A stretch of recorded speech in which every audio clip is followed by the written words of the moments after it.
ary ty fireneny ty tena ao anatin'ny foko mihitsy tany Jesosy any tomany mahita ny fiainan'ny olona tany dia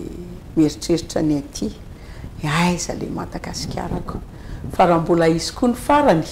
tsy ho foana ny fanatenantsika ho avy io fa miankina amiko miankina aminao voalohany aloha fankasatra amin'Andriamanitra satria sambatra ny firenena izay manana an Jehova ho Andriamaniny faharoa ny famarinana manandratra ny firenena andao andeha amin'ny famarinana daholo ny iza ny izy andao anao ny marina fa rehefa manao ny marina tsika tsy mandeha tsony ny kolikoly za mino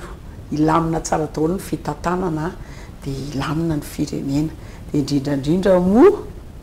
mirary ny soa fahombiazana ho an'ny malagasy rehetrarehetra niza tsy akanavaka dia rehefa ao anatintsika izay fankazarana mitsotozay